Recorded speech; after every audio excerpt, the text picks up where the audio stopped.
Okay, hey everyone. I'm going to first test the setup because long time since I haven't done a review live, and also want to test if I can see the chat properly.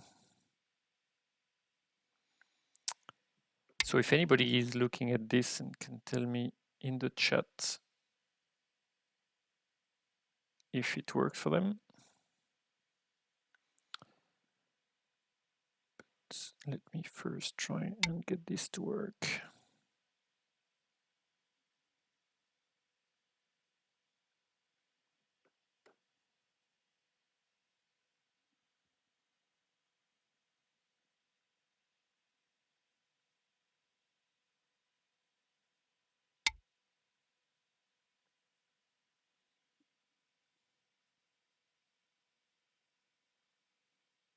Okay, so I am live.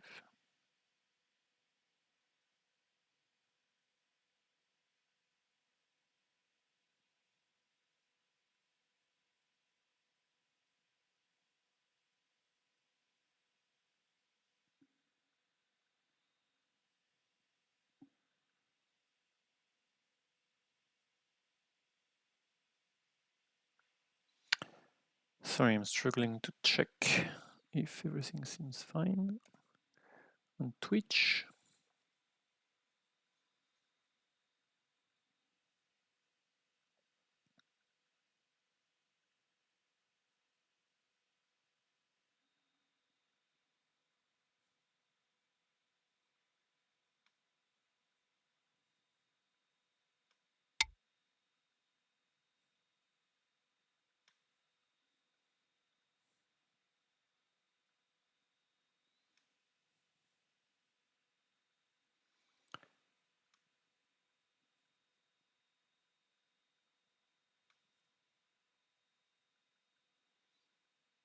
It's okay, okay. Thank you. So you can hear me correctly, there is no echo. Streaming quality is okay.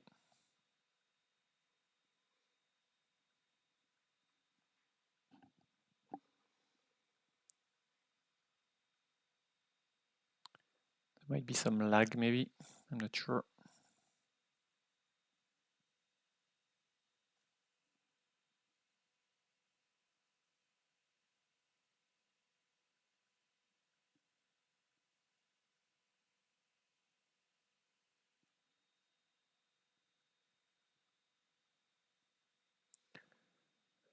Can I get this chat?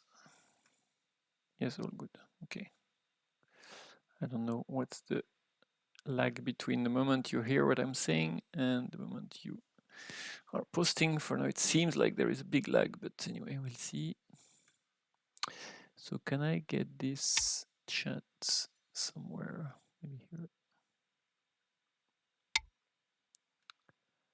Okay, I'm still missing 2 games, but I hope they started. I cannot see them in the room.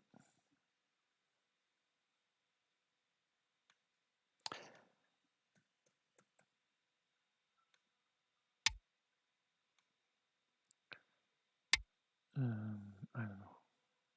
Oh yeah, it started here.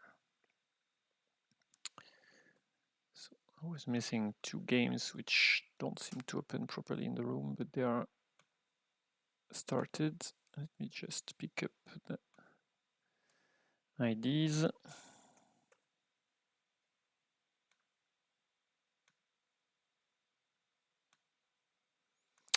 Okay, so we're good to start.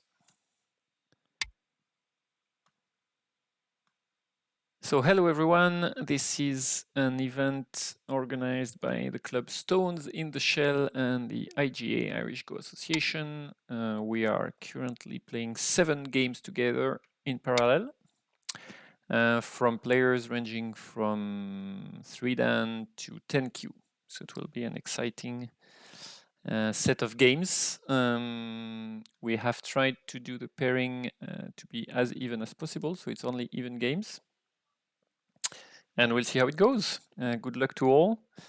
I'm going to try to do a review live of the 4 first boards. My name is Philip, I'm 2Dan EGF. And I'll start with board 1. 2 strong players, 2 3Dan. I don't know well Robin, so maybe in the chat Savania can tell me a bit more about Robin, but I think he might even be the president of the club of Stone in the Shell, or I don't know, but I can talk a bit about Gavin, who is a very strong creative player. He represented Ireland in the in the World Amateur Go Championship, WAGC, and he did quite well there, including in the Russian Cup too. So he is a strong player. He can he can be very strong at reading. I don't know what are Robin's strengths, so we'll discover during this game. So let's see. I think they have not played too many moves, so we'll just have a first look. Okay, so Robin is white and the club teacher. Robin is white and Gavin is black, and we're starting with 2 very different style. Komuku for black and Hoshi for white. So there is an obvious influence from AI here with a large 2-space shimmery for black and white Hoshi for white. So both openings are typical of AI style of opening. Nowadays, I would say a lot of people would play this way.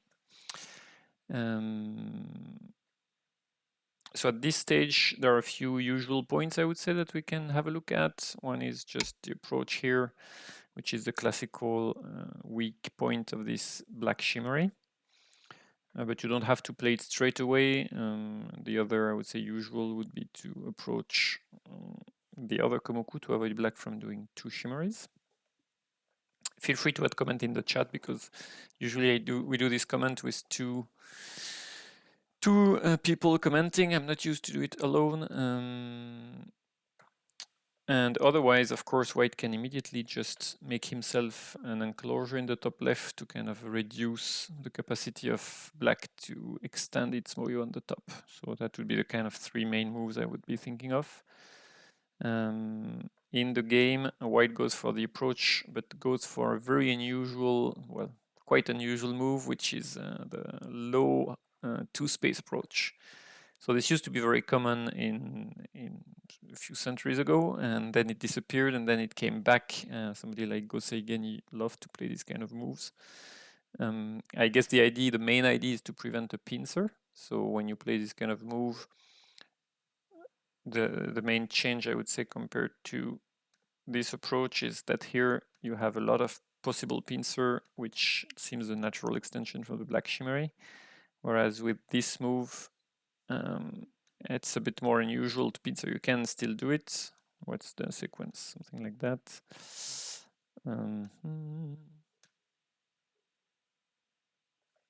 Actually, I think it's the other way around.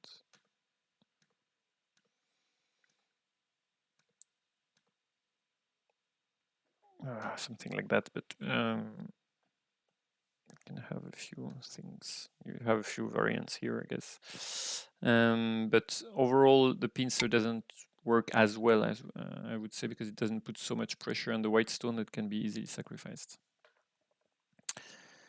So interesting by white, and this is very, very peaceful. So the high extension is also very traditional for white. It just, of course, leaves an obvious weak point here, but black usually won't go there straight away, because it's there is still a loose connection between the 2 white stones, and white at this stage is really ready to sacrifice part of it, so he's not really afraid of anything.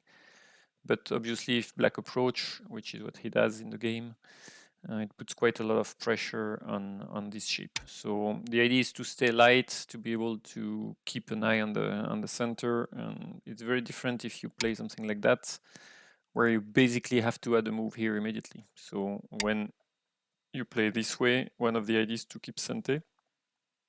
And it seems consistent with white's decision to play the 2 Hoshi on the left, Oshi, where you do just put one stone and you don't have to come back. So we can see like probably white loves to keep Sente in the opening. That's also a very strong, I would say, element from modern Fuzuki, right? You play super fast, you keep the speed, and you try to be ahead of your opponent all the time. Hey. So let's see how white handles that. Okay, so white tried to immediately keep a high stance, I would say, in the game, using this weak point of black's shape.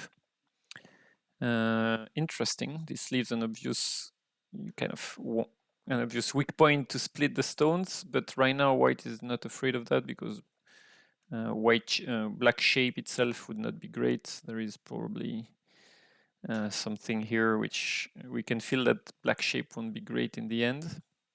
So probably black will just submit for the time being. Yeah. Oh, that's interesting. So here you can see the position for white. He took two very quick corners and then playing super light. So every single of these stones can be sacrificed.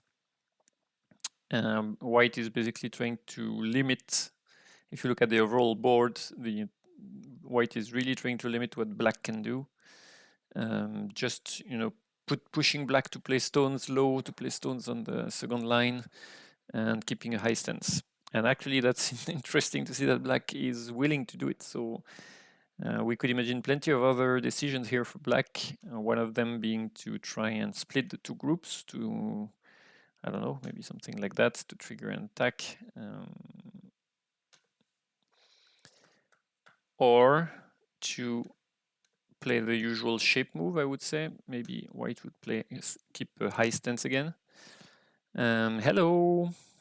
Hello, everyone. Let me know if there is any sound problem or if you want me to come back on some of the things I've just said. There might be some lags, so apologies in advance if I take time to react to what you're writing down. Title of the stream is Pandanet. Yeah, I'm really bad at changing the stream names. Let me see if I can change that live. I changed it before starting the stream though, so I don't know why it's still showing that, but maybe I can change that live. Can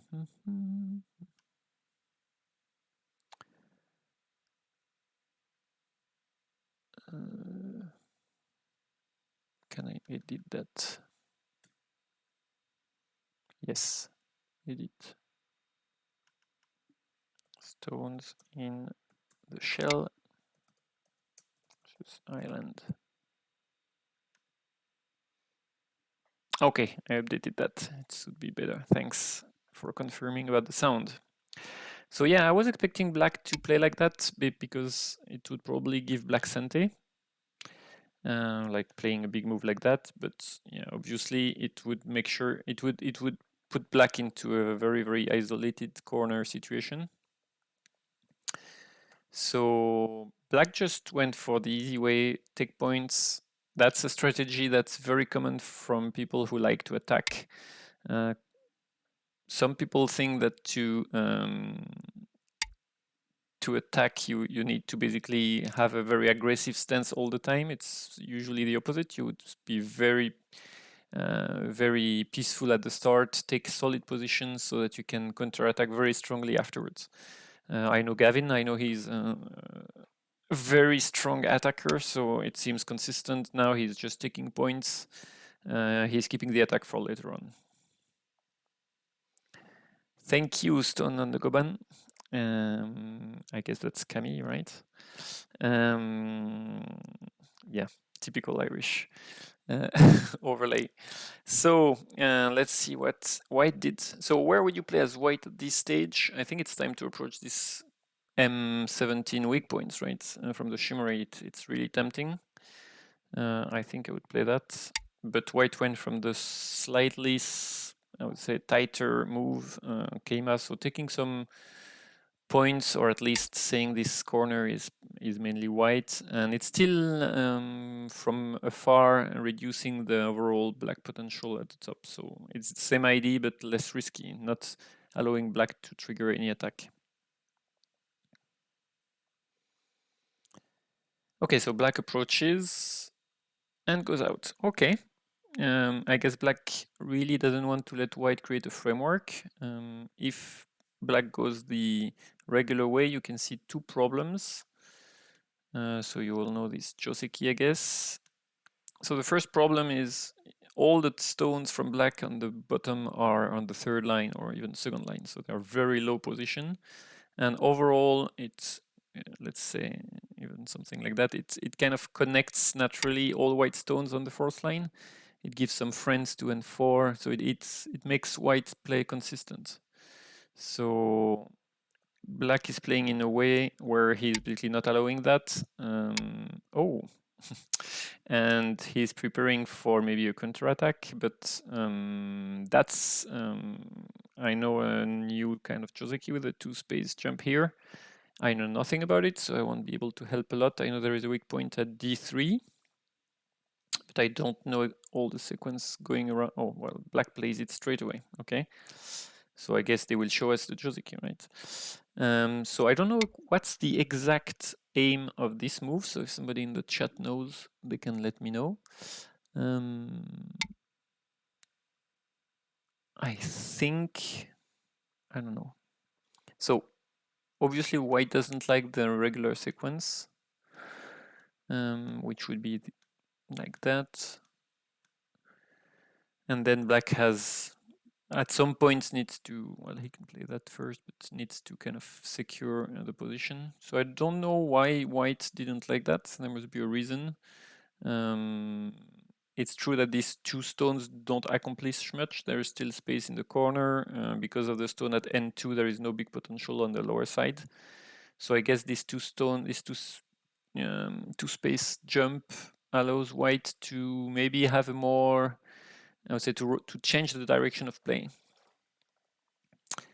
White wants to take influence. Yeah, at least white doesn't want to be left with no options. So I think probably this move is more flexible. Like you can decide to turn around and take the center and leave the corner.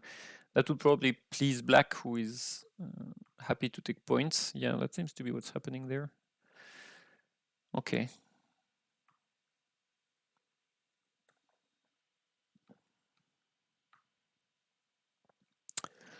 Huh. What to think of this sequence? So if you compare with the one space jump, the shape is kind of ended up there. There is no more flexibility, so it's a bit surprising. I'm not sure if this is better for black than the regular Joseki. I kind of like it for white, to be honest, because there is no more Sansan invasion. So for me, it looks like a success, but I don't see what could have happened. I mean, this is an official move. I'm pretty sure this is regular too. So here I don't see what other options. I mean, black could play this, but it's not a big change to what happened in the game anyway. So maybe it's just Joseki. Anyway. Okay, so they end up with the, oh, so yeah, that's the thing. So in the regular Joseki, if you compare, let's say white play this, at the end of the Joseki, usually black will never play here because even if something like that happened, there is still Sansan. And that's one of the things I really like in the sequence for white, is that this Sansan evasion is not here anymore. So if you look in the game, we have the same sequence, but here black cannot afford to play here because this would be, well, even this way, it would be a problem, right? So because of this, it seems black has to defend tighter, but so I think that seems like a success for white. In a way, black didn't get so much territory out of white in the corner, and the shape of black is a bit, there are too many stones doing nothing. So I like the end result for white. And white has Sente, so that's really a lot of things achieved there. And he can approach the weak point. So yeah, I think white gain a momentum in the overall sequence here with the two space jump. And now black attacks. So that was clearly his plan from the start. You can see he took a strong position here. Then he played some sequence here to build some strength. He has this high Shimari, so the overall idea about all these stones together is that these 4 stones here are a potential target. And that's what happens in the game. He starts to attack. So he attacks from this point, which is very unusual. So what are the ideas here? I would say the only thing that we can think of are this or this. If black starts to cut straight away, I guess, is white in trouble? I don't think so. Worst case scenario, well, maybe it's not so easy.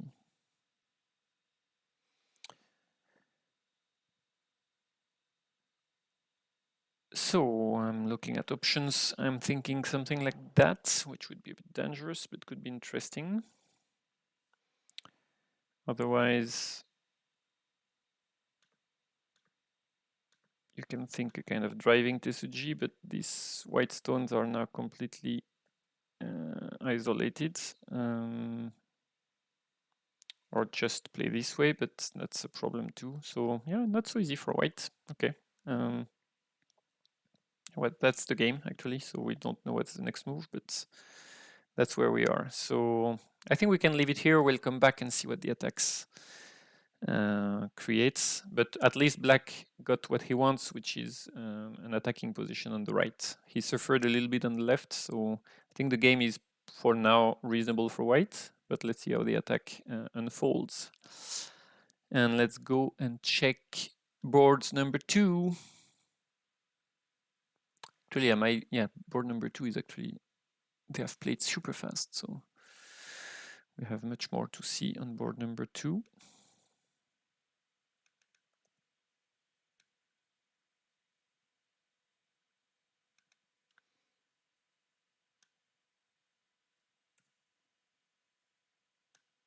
Okay, so board number 2 is Mattei versus, oh, I should have noted the full name of everyone.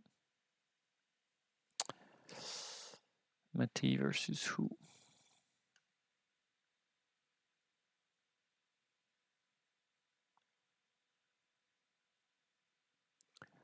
Mattei versus Grégoire Tomaso. Yeah, it's written on my own stream. So they have played so many moves. Let's see what we can do with that.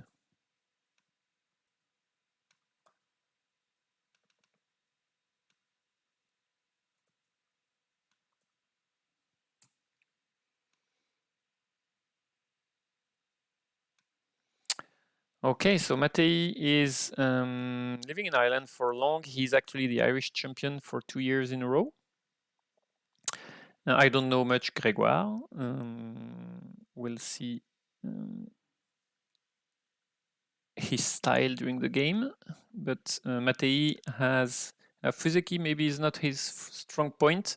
He can be very good in middle game in the fighting again, so we'll see how the Fuseki develops for Mattei. Ooh, okay, unusual openings. I guess a lot of players nowadays are experimenting with new things just because one, it was slightly boring to see always the same Fuseki, and 2, this way you avoid being stuck with variations that everybody knows. So it allows you to kind of surprise the opponent who must use his time to think and things like that. We worked it 3 days ago. Okay, that's a plan then. Let's see how it goes. Maybe then you can help me about the comments and explain what are the official variations. You can see white is counter-attacking by suggesting San-San, so taking points instead of trying to go high also. And absolutely not invading under the 6-4 points because probably white guessed that black has a plan. Okay, so we try this invasion. Okay, I would never have tried this move. So I cannot tell you much. I guess there are some variations for that, for this. maybe for this. I wouldn't have thought about Q3. I don't know if you know if Grégoire has prepared a plan for this invasion.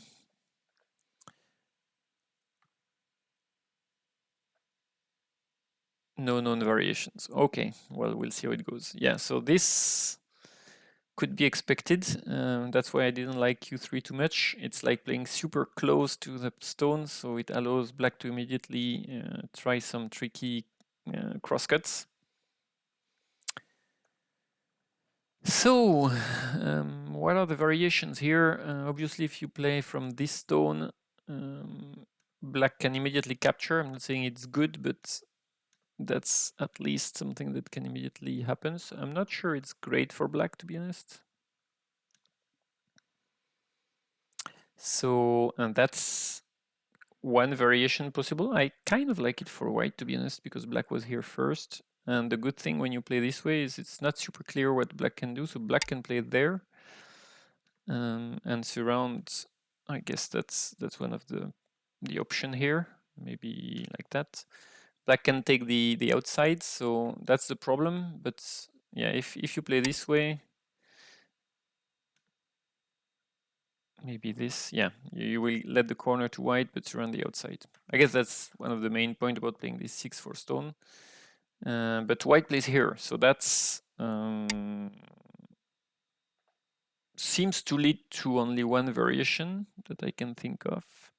I think black has to play here, right? Yeah, he plays here. I don't see any other.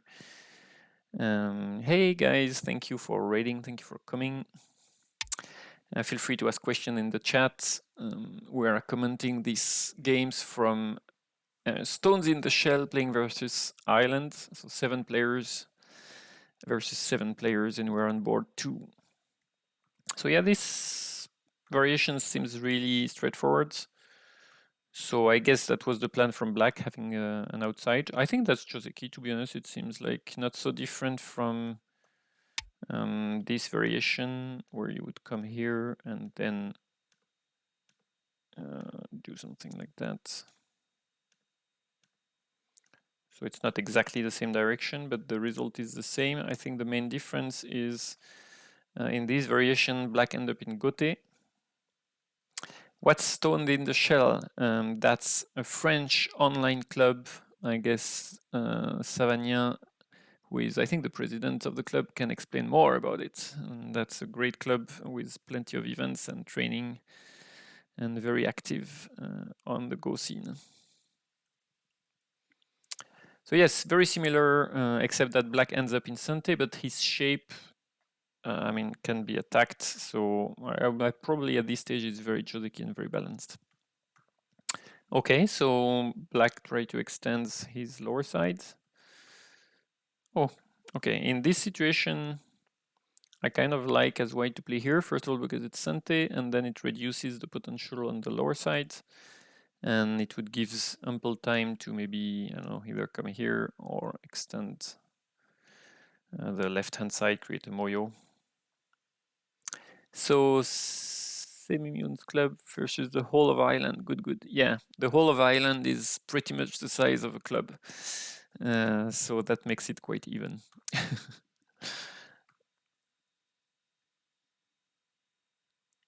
Okay, so black goes for the box. He's trying to do a box on the south. And of course, white will be tempted to invade, which he does. I wonder if it's not tempting to play here. But white keeps it high. Okay, there is no rush. I don't know if actually white needs to play straight away the invasion. I kind of would wait a little bit.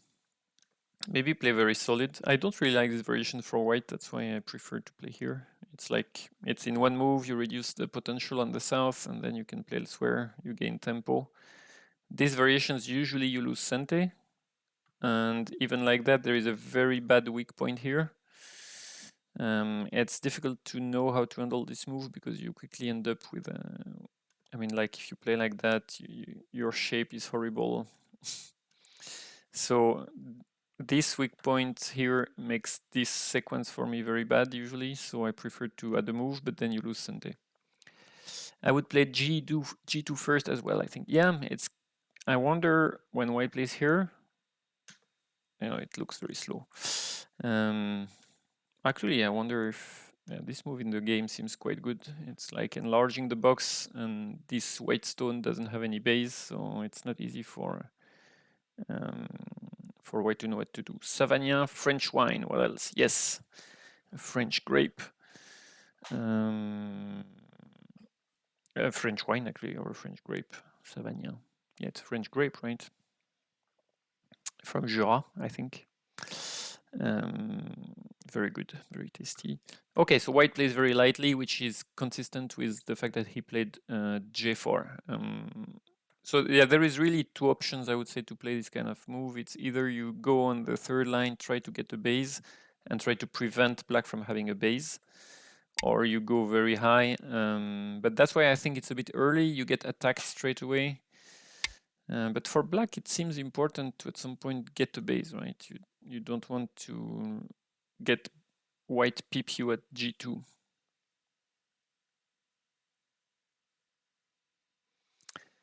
With that template, you can only be a specialist. Yeah, I'm more on the whiskey and beer right now, but that's because I'm living in Ireland, so I forgot the taste of wine. Okay, so black goes for an all-out pincer on the white group. So we can see that black really loves attack. He played a very high influence-oriented style on the lower right, and then he played move towards the center, and now he's trying to surround white. Actually, this move is really interesting. It's interesting to see if white can reverse the pressure. One of the idea would be to keep on the group. Oh well, that's white played. Keep on the group separated because, as I said, there is still this move here, and at some point, even just something simpler like that, black can end up being the one being attacked. He has like a few groups to take care of, so it's not like he's fully alive either. So I don't know. It seems this move seems a little bit overplayed to me. I mean, just this seems really good already. Put a lot of pressure. White would be on the third line. Greg likes to attack. Yeah, seems like to be an attacking player. But yeah, I think for me, I would say slightly too much to go there. It kind of allows white to do a counter attack. Okay.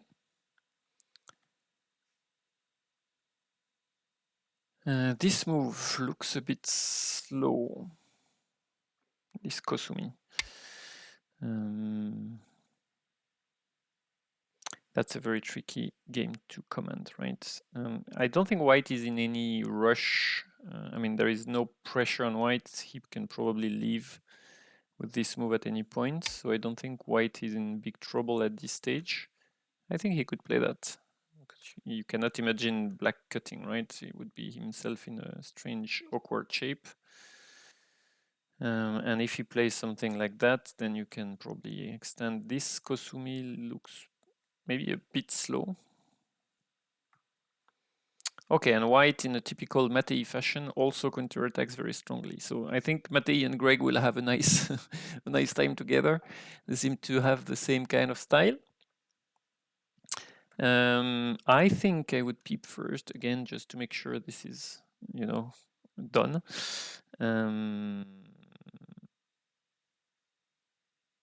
Maybe this is a bit too much again because, or maybe I am being too cautious. I don't know.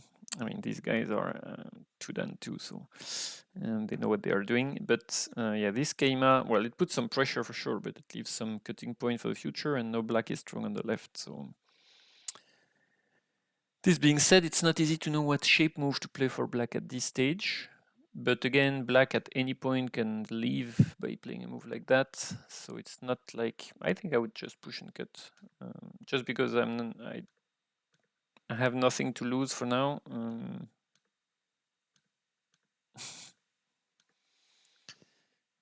I mean, okay, I'm not alive if it's being played like that, but I don't think I will die. Like, anyway, we're a bit in a fancy word here. Black is playing much more safely. Keima. Okay, so these guys are playing shape moves all over the place. Nice, good moves. We have a horse head. We have a, I don't even know how this shape is called. It looks like the fight will unfold on the whole board, and there won't be any. We are past the Fuzeki stage already. Giraffe head, maybe. Horse head and giraffe head. But I kind of like black now, so I think at this stage, why not keep the outside, right? It's this stone on the fourth line. You have nothing to do with it. It's not really big yet.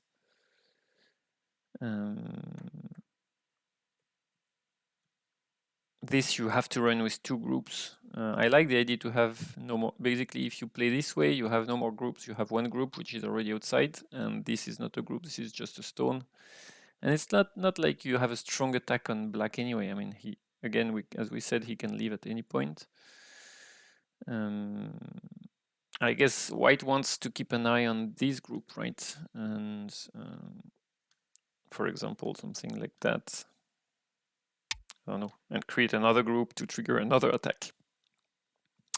That seems like the kind of thing Matei would have in mind, I guess.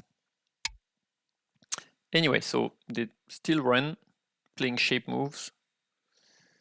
Black goes for this cut, so this, I don't know, because again, black is alive already, so, oh, and white pushes on this side, okay. Okay, I was expecting white to play safely, something like that. Maybe something like that, and then do a counter attack on this side. At least I thought that was the plan, but white is going all in and trying to separate the two groups. So that seems very optimistic because again, black is alive in two moves here. I can place here and that, and I guess he's alive. So not even talking about this kind of cut. And now white group on the left is a bit weak, so that seems really, really hard for white. And it's not like it's a big deal. Again, as I said, black is alive, so you don't really care about giving black another stone here. This stone might have a little bit of edge at some point. Okay, anyway, so white counters attack. So at this stage, I really like black now. There is so much weak groups for white, and the shape of white is really bad. Yeah, so let's see how white tries to hold everything together. Yeah, that looks far too much. But let's be cautious because Matei usually pulls up some nice trick in this kind of heavy fight. And black again do the strongest possible continuation. Is it good?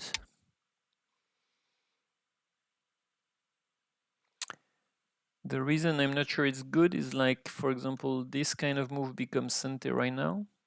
I mean, it's not like these stones here are super weak at this stage. Like they are, the shape is horrible.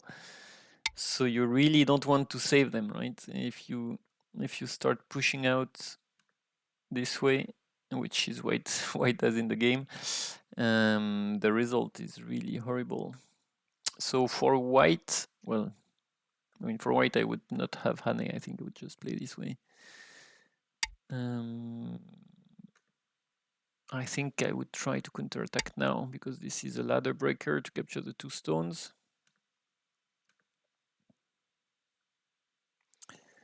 So black cannot answer this way.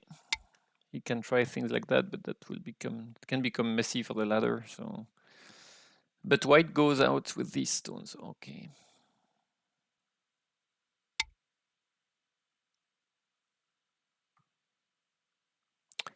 Wow. This is becoming hard. So I don't see this ending well for white. So let's count. We have 1 weak group, 2 weak group, 3, 4. Black has 1 weak group to take care of here. These stones are pretty much in the open. These stones also, and these stones. Well, the group is not alive, but it's very easy to make it alive. So yeah, white is much more busy than black. Okay.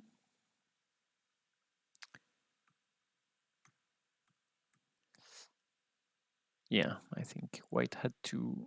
Well, maybe this is a bit slow.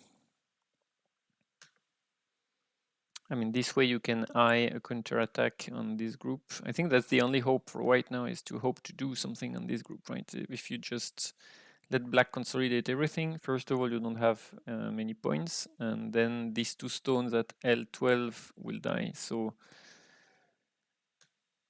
I understand that at some point white want to consolidate at least part of the stone, but it's not even doing a good eye shape, right? So it's really... And black is very patient, so of course if black plays, I don't know, something else, there is a nice Geta here. So that's why this connection is Sante. But look at this Moyo on the top right. That's a massive achievement for black. And yeah, it's not like... And that's why this peep was better played before, I guess, because now... oh, white. Okay, black is sacrificing these 4 stones. That's unexpected, because I don't think black was under so much pressure, and it helps a lot the group on the left hand side. So except if I'm missing something, why wouldn't... I mean, this is largely alive, right? And I think this way there is a lot of pressure on group number 1. And even group number 2 is not fully alive. So I think it's surprising to let go the stones here. So it makes... okay, this group is a bit in danger, true. But at least white saved one of his group and made a lot of points with it. And yeah, I'm not expecting this group to die either, but it's true that when this group will fight for survival, the Moyo on the top will become bigger. So yeah, something like that. So now white will probably survive, but so he did a good corner here, 6, 7, 8, 9, 10, something like not 20 points, but nearly 20 points. And he has a good corner here around on the top right, around 8 points. So with the 2 prisoners, yeah, 8 points, nearly 10. That's still only 30 points, right? This top corner for black is amazing and not easy to invade. So okay, so white tries something here, but honestly, it won't be easy. Yeah, that's what I was about to say. Like, of course, if black answer this way, there is something, I guess. And still the middle group is not... yeah, white has still a big problem, and black is alive everywhere. But here, if there is nothing here, and I don't think there is... oh, that's what black... I was playing this stone just randomly, but that's white's move. Yeah, it doesn't seem like white will have any problem here. So it seems white is a bit in despair, right? It's trying pretty much... it looks more like trick move than real move. Okay, so white tries to make at least one of his group alive, and now he has 2 other groups to try and make alive. So we'll look at the end, but I don't see... it seems this game was played super fast, right? So I will be able to nearly review it to the end. I don't see how black can lose that. Like, this whole area here seems nearly territory. At least black will be able to finish in Sante and come and add a stone. And white is not alive yet with these groups. So. Okay, so black sacrificed the 3 stones. That's a surprise, because black could have played there. I guess maybe he was afraid that white would try something. I don't know. I find it a bit surprising because it's some points. I mean, cutting stones is the easiest way to live, right? You just live and make 10 points of territory at the same time. So it sounds a bit easy for white here, but I don't think black can lose the game because of that. He has so many points. So let's see. White will probably try to live here at all costs. But that would be a miracle.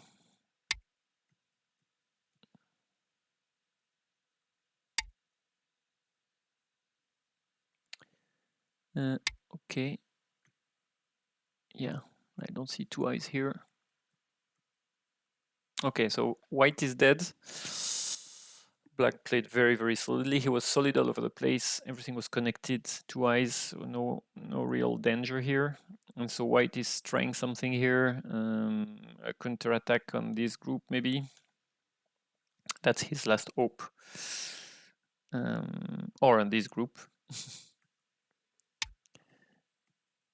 Yeah, that looks really like despair, but hey, did white manage to do something here? So how did this happen? Yeah, here.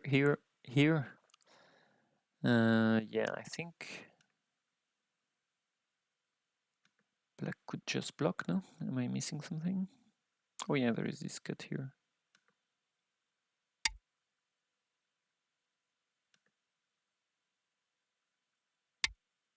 Yeah, so I don't think there was any problem here, but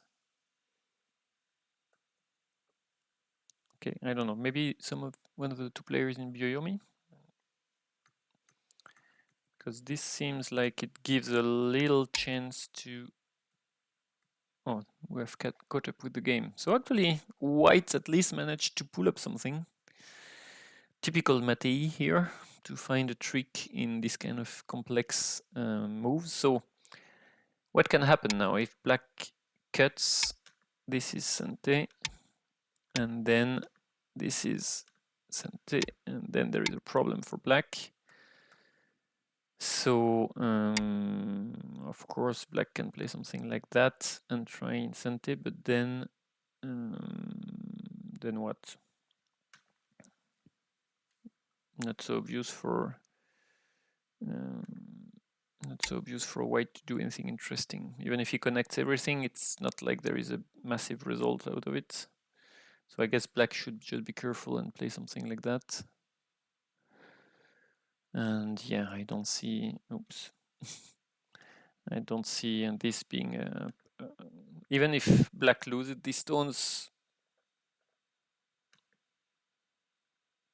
Actually, that's not an eye.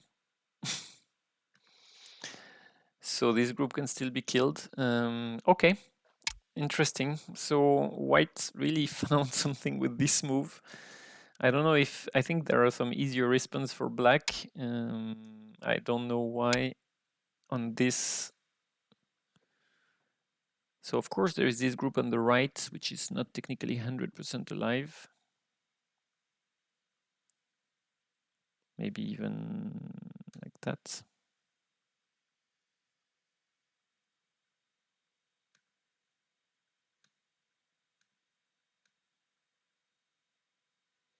Seems to work, right, for black. So I think black played too fast here.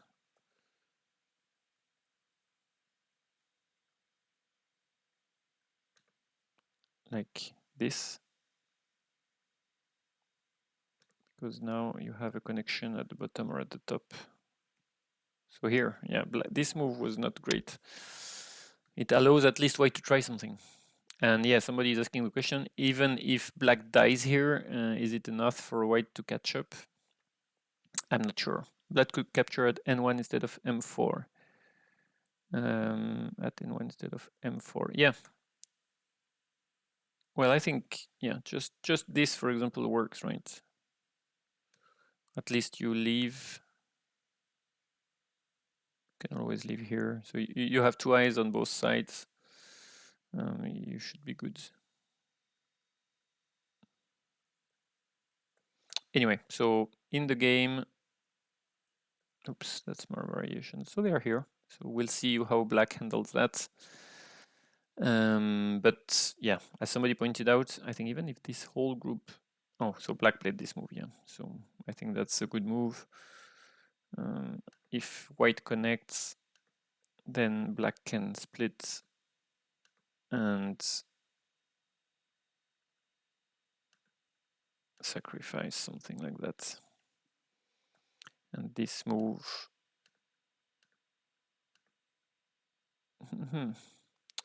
So I guess that's white.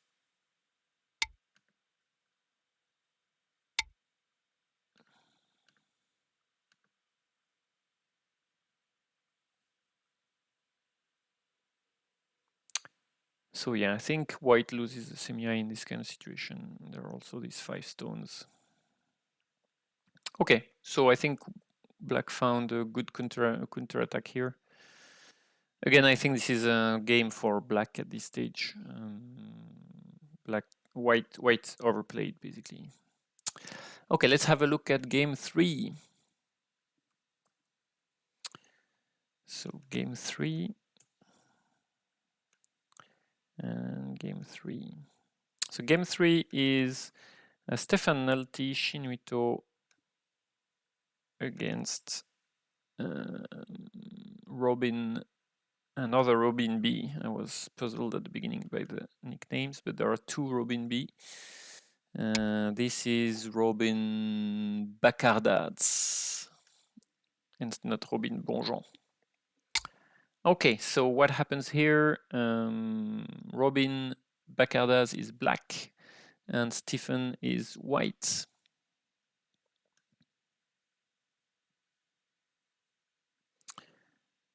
Okay, let's start from the beginning. So Stefan is super calm guy. He's playing very solid, very hard to beat. He's a very stable player. He doesn't make a lot of mistakes.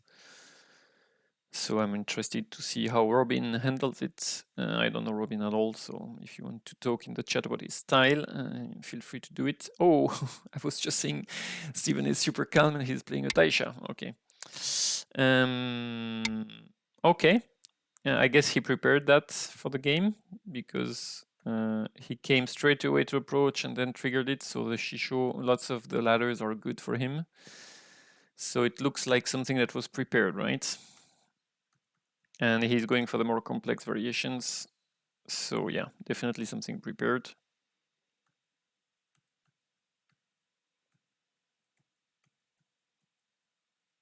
Okay, I'm not sure that's an official Taisha variation. So I know more something like that. But honestly, if you expect me to do a full analysis of the variations of the Taisha, you should probably switch to another chat, another Twitch channel.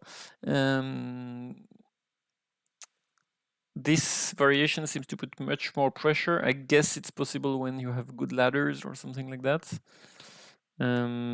Because, yeah, that seems very unusual, right? Oh, can black not honey here? It looks like a place where you want to honey. Would that not work?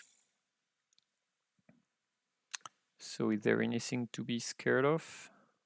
Something like that, maybe?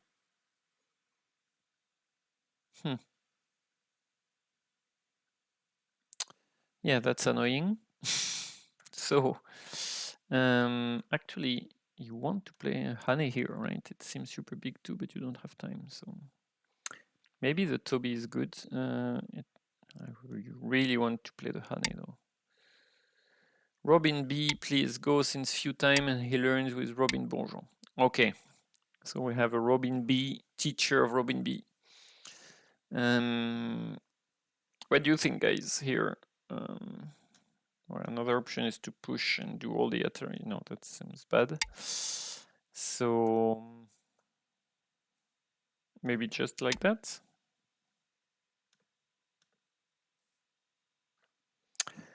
I don't know, it's complex. This honey seems absolutely key because obviously then if you play like that, now you can play the double honey because this move doesn't work anymore. because you can play this. So that this Hane at 1 seems really a vital point. It's big in terms of territory. But the problem is, of course, what happens if white doesn't answer? Because you can, of course, not play this. It doesn't seem to work well. So you're kind of giving a momentum to white to play this Hane. So maybe, yeah, I guess that's the whole point about this move here. It creates a weak point at s3, but it doesn't really gives black the opportunity to use it before a while. So, oh, okay, so we can see probably white prepared it because it seems all super dangerous play, but he plays very confidently. So it seems he knows this cannot be played. I would not feel confident, but yeah, it's true that this is over and you don't have time to push and do anything crazy here. So it seems to work to a certain extent. Difficult to know who is benefiting from that, but yeah, so it seems reasonable for white, really. Like,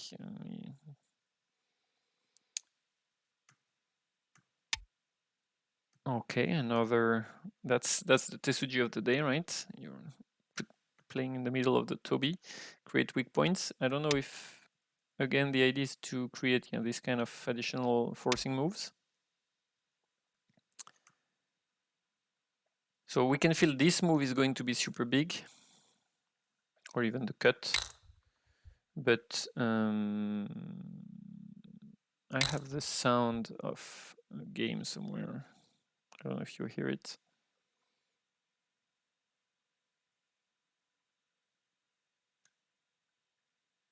Okay.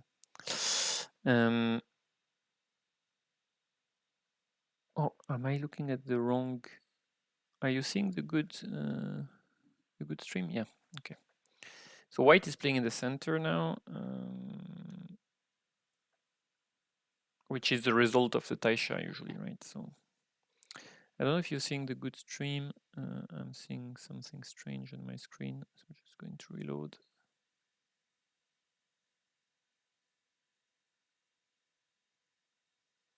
Okay.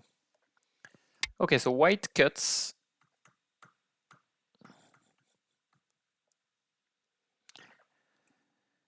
So it seems, again, a very fighting game. White is under a lot of pressure, but black has a quite bad shape too. You really want to play this Hane, right? To keep the shape being bad. Actually, I'm surprised that black is not playing on this side, something like that. It seems like you have to fix the shape here because I mean, we can see this kind of, Dametsumari coming at some point, and this kind of stone will help a lot. So for me, there is a vital point here and here.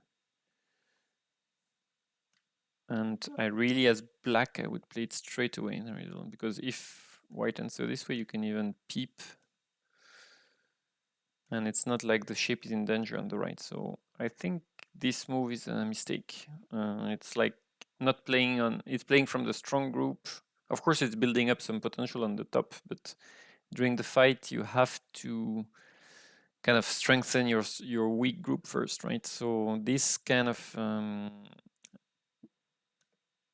even like that, it's kind of reversing who has the space. Like you can see, white build up a little area to leave, and on the other end, these stones here are really in Dametsumari at this stage. You can feel coming a problem with liberties.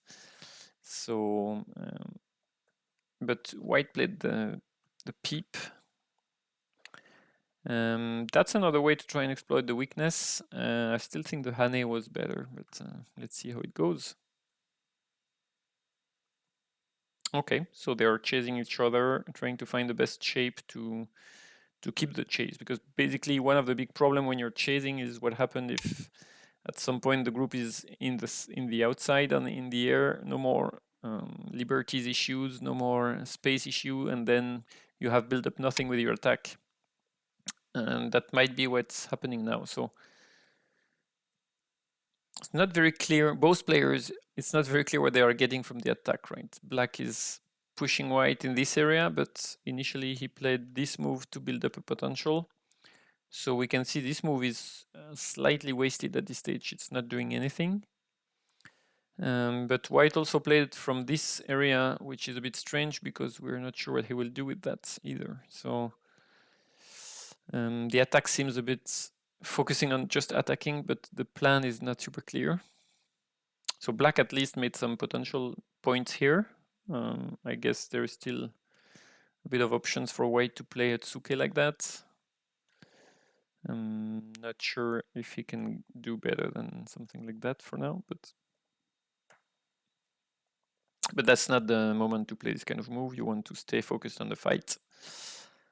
And oh, he plays well, okay. So I would not play there right now, right? Because black won't play a move like that now. I mean, it's a big move, but it's not the topic of the game. The topic of the game is this running fight.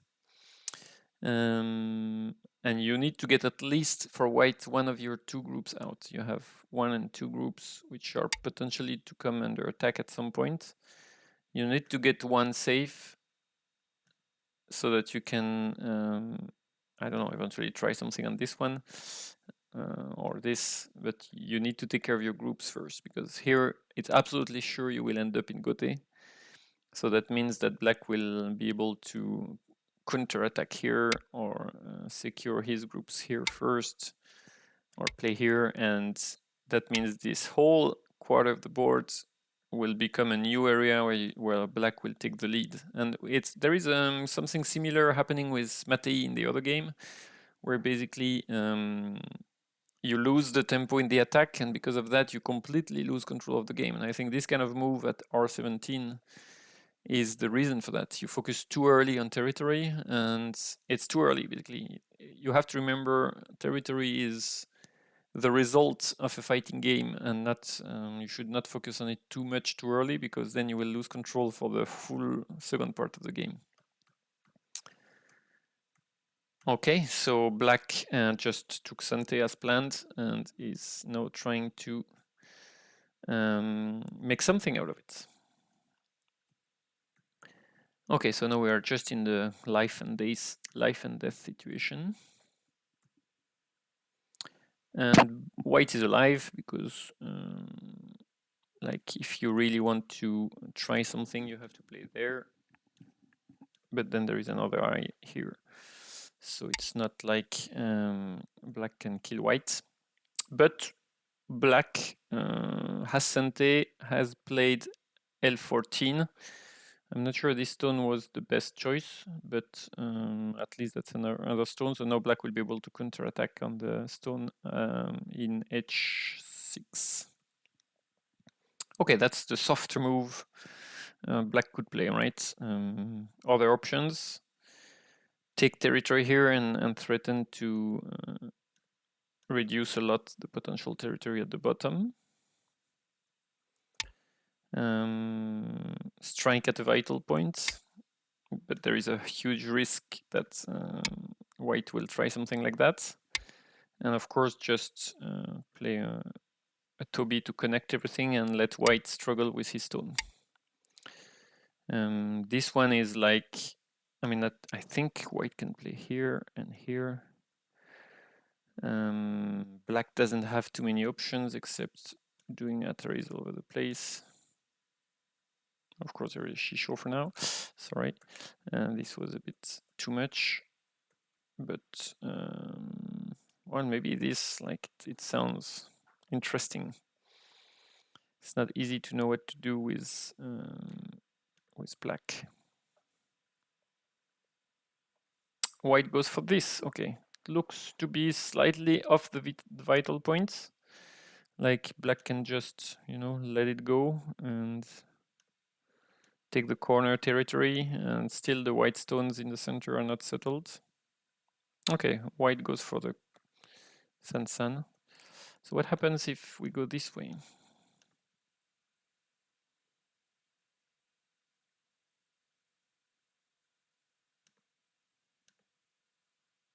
Yeah, it doesn't look great for black. So I guess that's a good plan to play this way.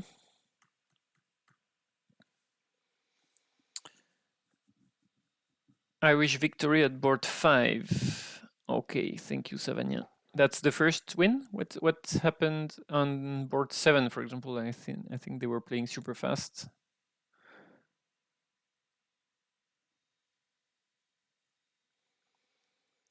So anyway, I'll change maybe the score here. So we have 1-0 for Ireland. Let me know if there are any other results. Young wins versus Arnold the Book. Okay. That was board 5, right? Okay. So now black created some strength and is ready to attack these 3 stones. So what will be the best move? He needs to keep an eye on his cutting point at d6. So he might play something, you know, like a move like that to try, or he might be more ambitious, like try to surround a very large area. Because in a way, white lived in all areas for now, so black is really low on points, so he needs to make a lot of points from this attack. I think he has honestly, I like black's position, but it's never easy when you need to make absolutely a lot of points from an attack. So now let's see. Oh, so he goes very conservative again. So this move here and this move are very conservative, I would say. You could imagine black going even all out like that, like, or if he wants to be more reasonable, something like that. Because I mean, even if white cuts, it's not like there is an immediate danger, right? We can imagine something like that, but black is pretty much alive, or even this move, because you have this, so you cannot really block. So it seems there is enough space to live in this area. So white still have to struggle and do something. This is very conservative. The main problem about that move at 2 is that white can sacrifice now. He can like just reduce the area and say, hey, you know what, take these stones on a small scale. I don't mind, and build something else. So you don't want to swallow the stones here in a too small scale.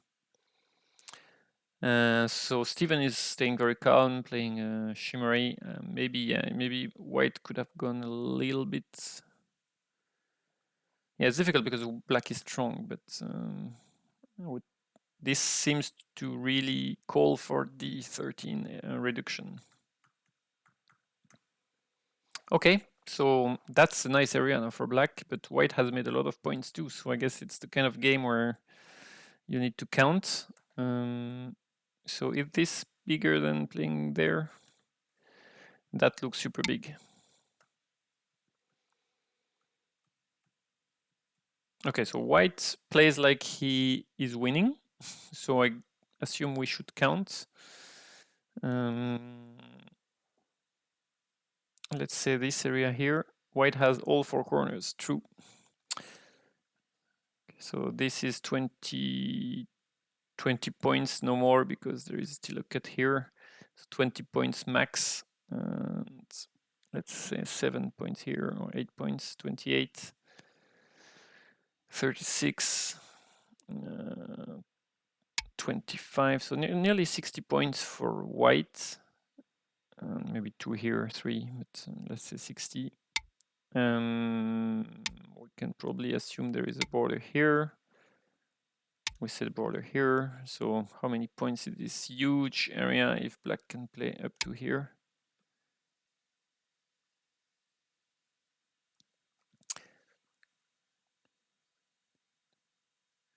So that's already nearly 40 points.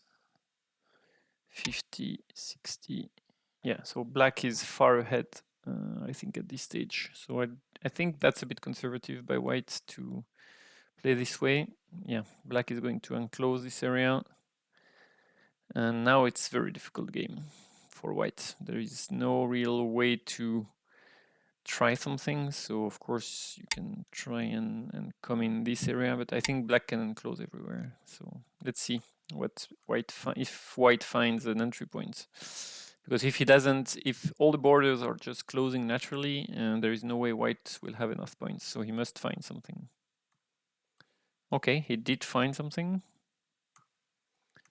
And black is just sacrificing. Okay, oh, that's a nice reduction. Okay, so white took a large chunk of the top Insante, so very, very well done. Could black do better? This doesn't work. This was a very interesting move. I guess one of the question is, can black push this way? I don't think they can. Okay, so it was really a good move. So maybe this move was a bit over optimistic. Maybe something like that.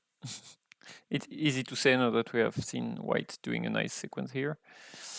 Yeah,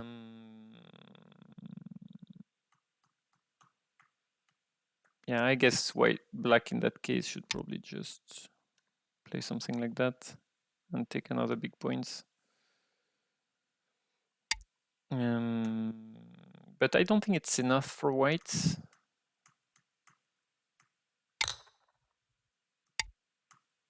Oh, that's where they are. Okay. So white is catching up a lot here. Is it enough? He has added, first of all, his corner territory is now completely secure, and he has added a little 7 points to it. And black has been reduced by, wow, at least 15 points, nearly, well, at least 12 points, let's say. So that's a 25 points difference. That probably, I was finding black same as white without counting this territory, which is around, yeah, around 25 points. So yeah, it's becoming a much closer game. Let's say white just plays super secure. I guess that allows black to seal in this area. This is big too. Of course, first of all, you can play this area here. I mean, at any point you can try and play this. So these are a few big Jose moves. This one seems huge. And this one probably even bigger. Can black plays a bit more? Don't think it's better. So yeah, probably this is the biggest move on the board. Okay, so that will be a Jose game. White did find a nice sequence to do a big chunk of reduction. So in the game, yeah, white takes the point. So we'll see. I think black should play something around here. And we'll come back and see the results. And finally, we go on board 4.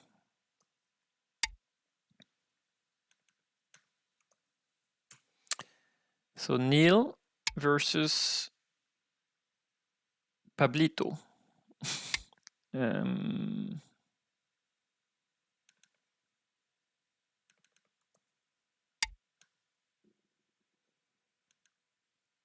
Okay. No other score from any other games, from any other boards? Oh, they are nearly finished, right? So let's not look too much at the result. So Neil is black, Pablito is white. They are both 5Q. And pass. Oh, I still have it.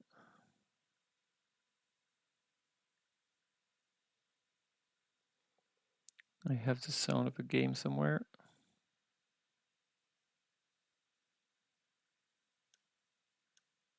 I don't know where. Okay. Remove the dead stones.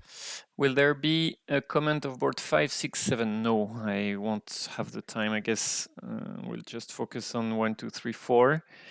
And my setting was limited to 4 boards. Sorry for that, guys. Black wins. Okay, so there is a victory on board 7 for Stone in the Shell. Congratulations. That makes it 1-1. I will update the score now.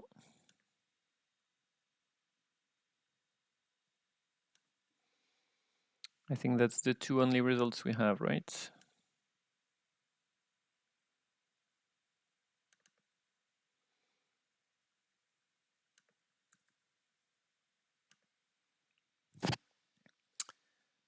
Okay.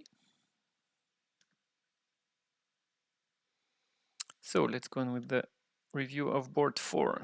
So very, very patient players. We can see a small Shimari, two low Shimari, a Kosumi. So we are not in an attacking game for now. We're players who loves to take, I would say, territory and stable positions.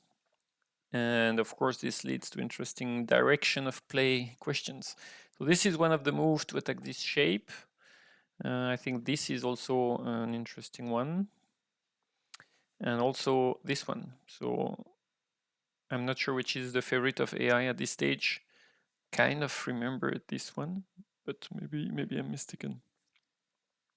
Anyway, I think all of these play the same role, which is to limit the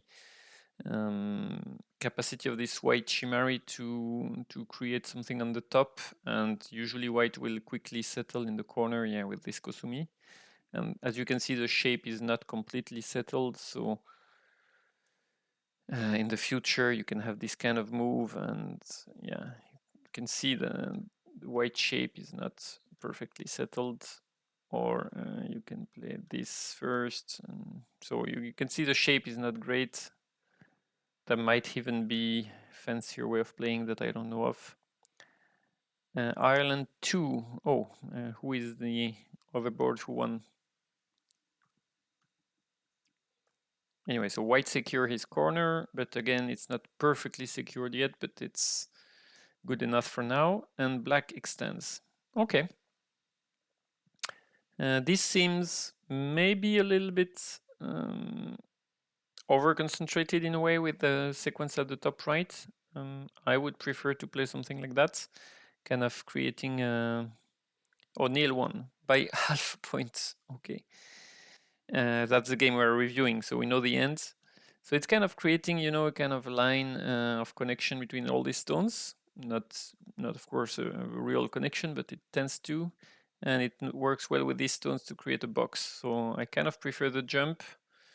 This is kind of, it settles the shape for sure. It's like nobody will play anymore in this area because there is no more potential to develop. But that makes this exchange a little bit bad, because when you play this move, you know you're going to the center, and now you don't want to add another move later on. Like here, it seems slow. So, but that's, yeah, just an impression from the shape. So white is playing here. I would be super tempted to play here, to be honest. It's like it's an extension from the Shimmery. It's putting a lot of pressure on the black stones.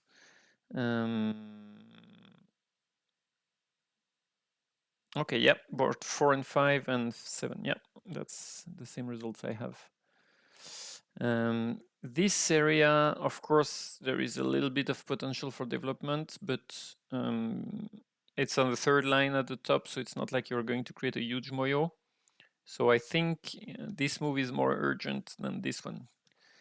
Even this work, of course, that's developing something, but it's smaller size, smaller depth, and it's more important. It doesn't put any pressure on the top stones. Oh, hey Neil, we are just reviewing your game, so feel free to ask questions or to explain why you did some of the moves. Yeah, so I would say black should be super happy to come and play something around here. That's the game move, or just like that if he wants to be, I would say, safer. But the fact that white didn't seize the opportunity to put pressure, it seems like a miss for white. Okay, so that's a very traditional sequence. So if this goes this way, I think black is very happy because it will allow him to connect to his stone at the top. The question is what happens if white plays this way, and the thing is the ladder is not good for white. So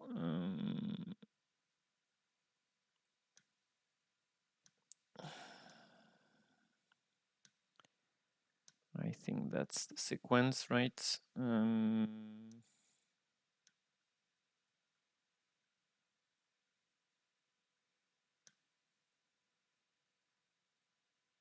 something like that.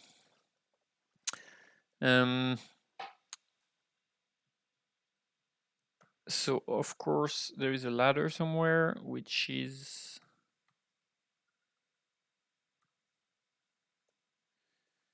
can white in some situation, if there is no ladder here for black, play something more aggressive, maybe something like that, I don't know.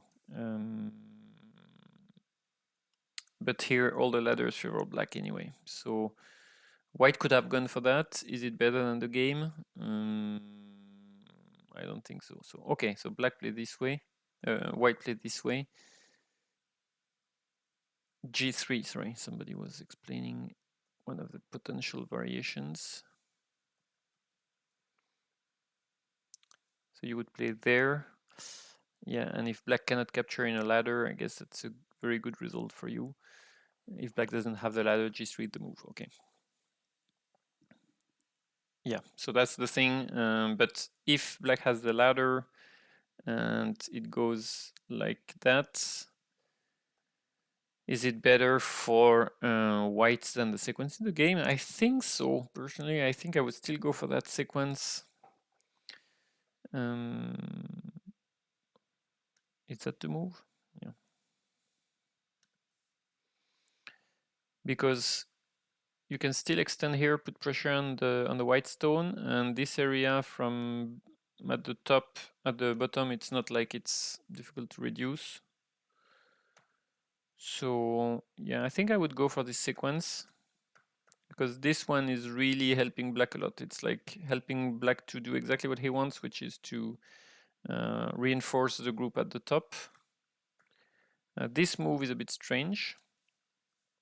So what you threaten here is usually to push and develop a box here.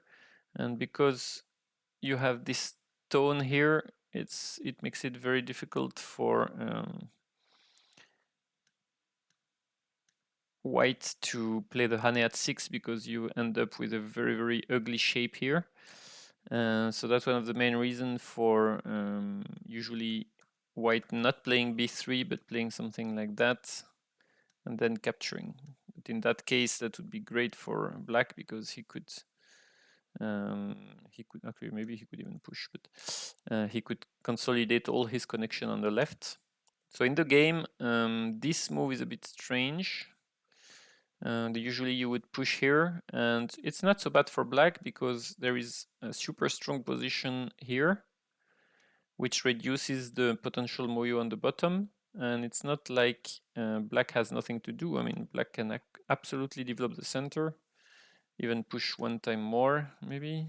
And yeah, I find this position really great for black. This is going towards the bottom, which is maybe safe, but I mean, I think white would be happy to just make sure that this stone at c3 cannot move anymore, and maybe play this way. I don't know, but there is no more center for black. So in the game, white goes safe, and black pushes now, which still so white still try the Hane. So I guess the question is, can black cut? So let's play this way.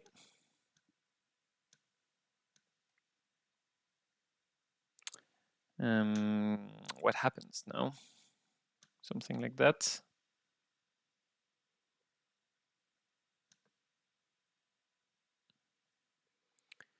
That's no, it doesn't work. Okay, that's a tricky position for white.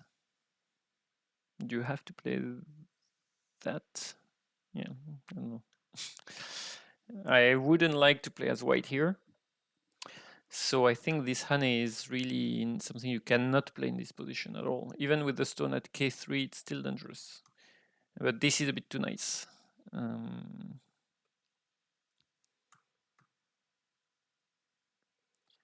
Yeah, so black is trying just to reduce the area, but I think he missed an opportunity to... Basically, the problem is white played 1, which should have created problem, but black had to play 2, and then he pushed at 3, and then he's playing 4. So he played a lot of move around this area, but white didn't really have to worry about this agi of the stone here.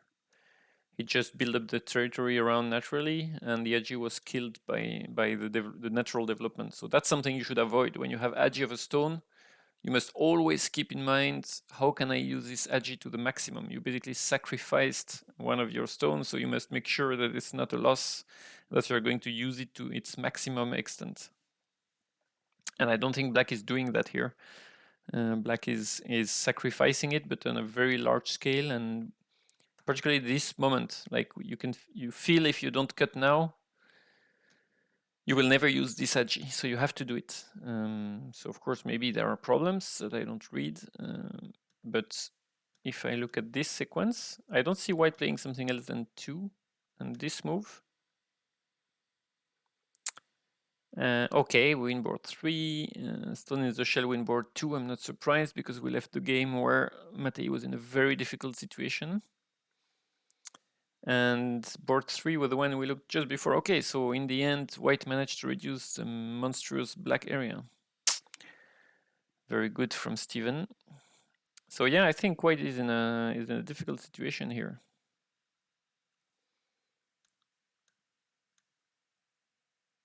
So like that. No, that. Yeah, no, it didn't work for white.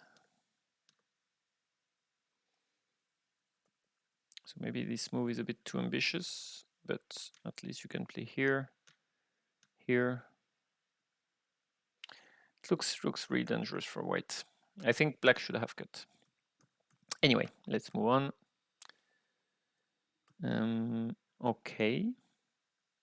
So yeah, this move also I don't really understand. Move 4, because it looks like it's going to again try to use the agi, but is there really something that can be done? I'm not even sure white has to add a move here. If I was white, I think I would kind of, or even maybe stronger invasion. Because what can black do here? So we have this situation, but then what's this? If black push, white is happy to come here. So it's not easy to use anything in this area. Yeah, so I think what black is playing strange. This could be the move locally, but I think a move around here is much bigger. And white loses the opportunity to punish and answers. Of course, white makes a nice territory, so it seems good overall for white, but I think white could even play elsewhere. Okay, so black keep on going on this building up the center, and yeah, that was the risk, right? Maybe it was time to try and play this, or even threaten a little bit white shape first to remind him that he's not fully alive, maybe. So this was thinking that white would answer here was too complacent in a way. It's not like white is going to obey everything, right? And the only thing that black can get locally is probably this move, and it's not 100% Sante maybe, but it's threatening but not fully Sante. So yeah, I think it's very good for white to play elsewhere. Okay, this move is interesting. It's true that if you go too deep, there is a risk that you get surrounded and counterattacked. If you go too slow, maybe black can build something. So interesting to play this way. But still, yeah, black will take the points and you have to connect, right? So okay, so that seems like a potential target. Okay. So black is building up the attack. Wow, okay, so that's dangerous for white. That sequence here is a bit strange because the shape is really not looking great for white. Yeah, if white does this Atari, it kind of solves the corner shape, but it really makes the white stone in the center very weak. Hey Grégoire. And yeah, so okay, so white is in a very difficult position now. So black managed in a way to create a nice attacking position. Let's see how white manage. Okay. Oh. Okay, so at this stage, I think black has to play this move. It's like humongous. It's huge. So it's creating a fabulous moyo here. And it's really preventing an immediate entrance for white. And you don't need to kill white, right? You just need to make enough points to win the game. So you already made some points here. Let's say from here to here. So you already have made at least 20, 25 points. So that's good. And if you can make a large moyo on the right, you should be good as black.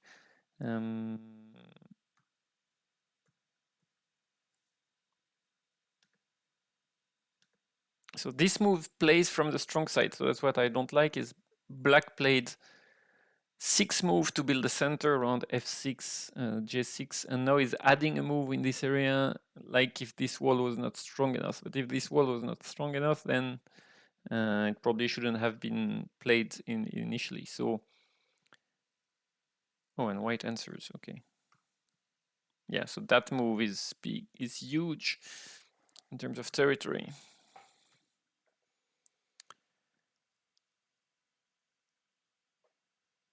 Okay, so in the end, white leaves. Black made some nice points on the left, lost an occasion to do a very big moyo on the top. There is obviously some agi here, either like that or even like that, something like that. So you can see that at least the top territory will be reduced in some ways. Oh, that's happening straight away. Oh, what is that? Was it needed to leave? So sorry, I didn't actually check the life and death. What's going on here? It looks perfectly alive, right?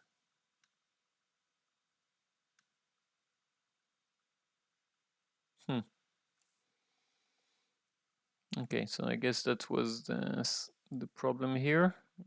But yeah. Yeah, it looks very difficult to kill right now. I understand it's not perfectly alive, but that looks really slow. At least play here, like it makes you alive, and this move is really slow. And black plays elsewhere. So yeah, so I guess that was a good opportunity for black to try and catch up on points. Another way to play, of course, would be to invade and try to get something out of it, because there is still some agi maybe here, which is quite strong. But yeah, building the center is another way to do. Always remember with this kind of reduction move that you're also removing all the agi. You are solidifying the position. So it's good if you can build up a huge center. But it's not absolutely obvious with this stone around that the center will be entirely black. So it's a bit dangerous, yeah. Okay, so white counterattacks. So I guess white counted and think that if the games develop this way, black has too many points. And that looks definitely like a vital point. So yeah, black can hardly resist, right? If black goes this way. I mean, black could try and play this, but he will lose this part, so that's not a success.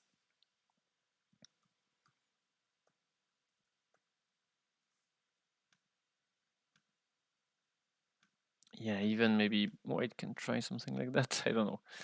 It sounds super dangerous for black, but yeah, it's a pity if you have to play like that. That means the move at q9 didn't work. I guess black's plan is to turn very quickly and try to swallow these 3 stones. Oops. Okay, yeah. So that's... Oh. Okay, so I thought I would have thought black would have just try and capture that, or something like that. But black plays here. Strange. In terms of points, that's absolutely huge to play s7. So I think in any case, black has to play s7. That's a lot of points. It's not like the center. It's not like this move adds a lot of potential to the center, right? It has a little bit, but again, as long as there are moves like that, it's like 5-10 points more. Even these moves on the top are probably much bigger. Something like that, because like this move is huge. This move is huge. Well, these moves around here are huge. So there are a lot of big Yose moves. So it starts to become a Yose game. Oh, and black ends up sacrificing the 3 stones. So yeah, that was not a success for black. It looked very good, but in the end, there was some kind of inconsistency. So first, black's played here, and then played from this area, and then turned, which looks like he will take profit, but then go back to this area. So yeah, it was a bit strange. And ended up in Gote. So that's a problem. Actually, white cannot cut. So it's okay. Okay, not sure it's the best point, because so what happens if black just plays here? There are some huge risk. There is a ko maybe. I would really play here, because it's either you connect here and that's really bad for black, or black plays here. You can play here, it's Sente again, and then you can take the whole upper side. So I think that's the vital point. And black sacrifices 3 stones. Okay, so now we're entering Yose. Oh, so this move that black wanted to play, that's why he played G7, but is there something there? Doesn't sound obvious. Oh, so white was trying something here, because otherwise he has to play here. But he read something, so... Ooh. Yeah, so nicely read. So something like that. And what happens if black just connects? Or connect this way? Is there really something for white? That could have been a big loss, like compared to just reduction here. So a mistake by white and then mistake by black. Oh. Wow, that's massive. Okay, so black lost like 20 points in this sequence. So it seems like... Yeah, I wouldn't say black can win this game, but maybe that central Moyo is big enough. So black got this, and most importantly got this one.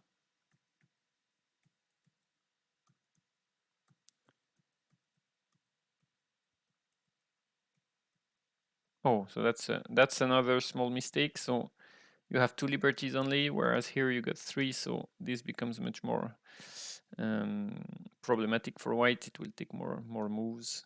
So the proper move for white is probably this, if I am not mistaken. I think that the move taking the biggest point. But in the game, okay, the game that's pretty much the same. Okay.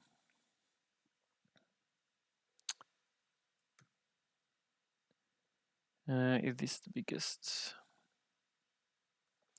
So is there something around here? Like if you play like that?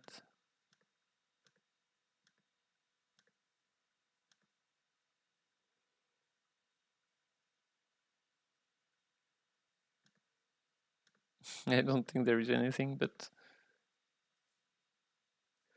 it looks slightly dangerous, right? Well, anyway, I don't think there is anything precise here. Those 3 stones have few value, put it at the center. Yeah, okay. Sorry, I missed some of the comments because it doesn't refresh properly. Okay, so in the game, we're in the Yose. Yeah, this move is big.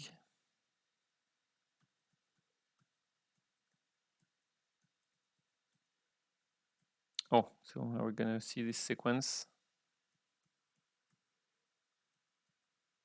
Okay, so we're in the really the Yose.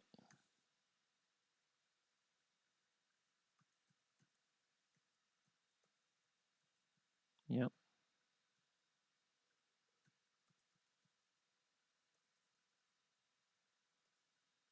So that's a ko, and that was a point. Was it a point? Was it just a dummy? Like there is nothing here, right? Oops. I don't see anything black can do, so this looks like a pass. This is a point. Yeah, this was Sente for black. So maybe they were in Byoyomi because like this is a free Sente point for black, and black plays this dummy instead. And I heard that black won by half a point, so that could have been the killing point missing, you know, like forgetting this this Atari before playing a dummy point, even before playing the ko. Like this has to be played. But yeah, sometimes in the end of the game, you kind of even this one was also super Sente. So yeah, that's very important in the last Sente move, in the last moves, even I would say in the Yose in general, to not let go. Like the strongest fighting game will be played in the end in the Yose, and losing your concentration can lose you a superb game where you did some magnificent recovery, and you lose it because you play a bit slack in the end game.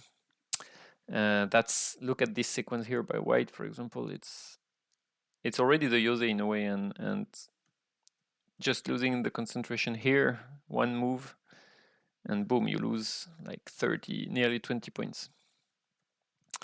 So you have to be very careful in the Yose and take time. I don't know what were the times for the board at that moment, but it's super important to evaluate what is the biggest move. Keep steady up to the end. There might be some tricks appearing also, and it can transform a lost game in a one game. So okay, so congrats to Neil to getting this half point win. I hope maybe board one is still going because we left it very early, so I don't know where it is. Let me try and go back to this. Island 1 on board 6. Okay, so what's the current standing? Is it 4-2? Am I correct? I think it's 4-2, right?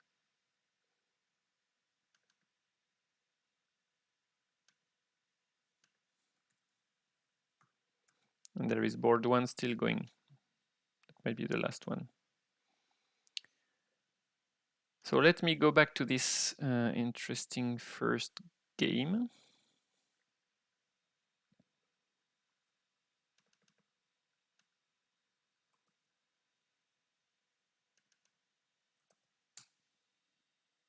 Yeah, Ireland leads 4-2, okay. Okay, so we had Gavin playing black against Robin playing white. And we're just at this precise moment where black was launching an attack.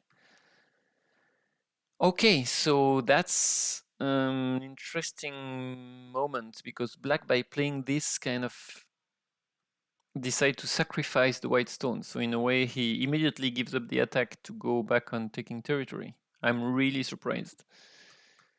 I was expecting black to extend this way because it makes it doesn't seem for me obvious. Maybe white can sacrifice this way.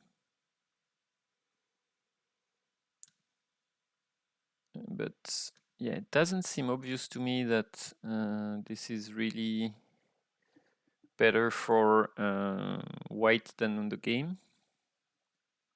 And I didn't find an obvious easy move for white. I mean, something like that. Oops. Yeah. I don't know. I don't see why black just don't extend here. I don't see the reason. So maybe if Gavin comes after the game, he can explain. This seems really easy for white.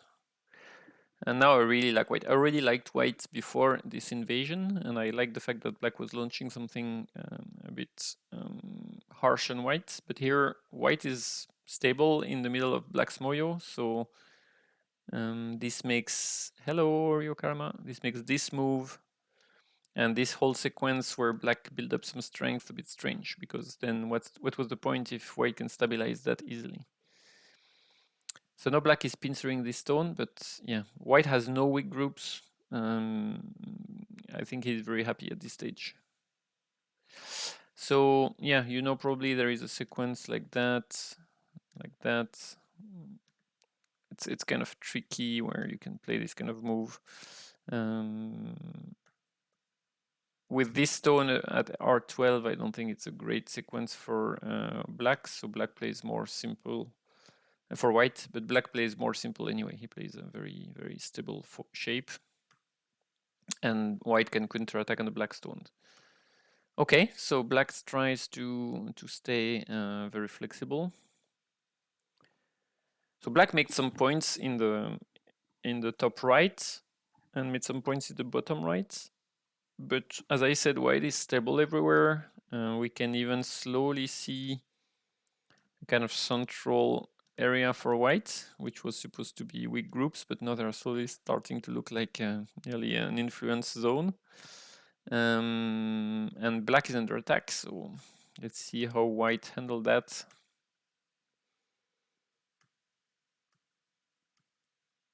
Okay, so black shape seems a bit strange. Comment by John. Gavin was surprised by the bottom left Joseki and was really behind after that. Yeah, that's what I reviewed, is that it seems to be very good for white, so I agree.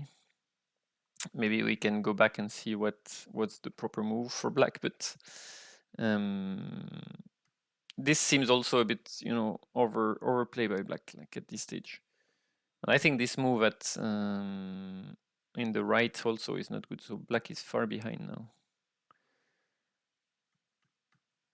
This move also is a bit suspicious, I guess.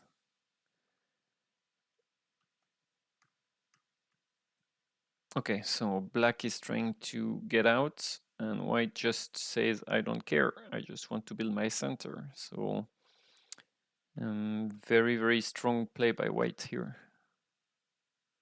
Just playing solid, you know, white is not doing anything fancy now. He has no weak groups, so the only thing he has to do is play solid, trying to make territory from his weak groups. This was a weak group, this was a weak group, and now it's like slowly starting to turn into a 25 points territory.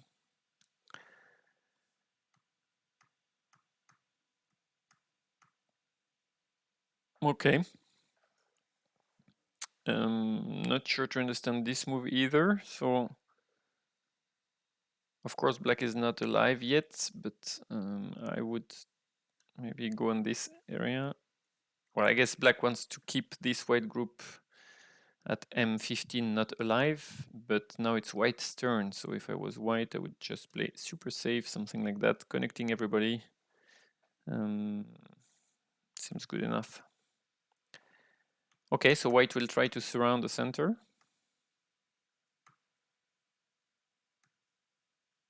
Okay, so this Kosumi seems strong. Kind of like it. It really reduces the center potential.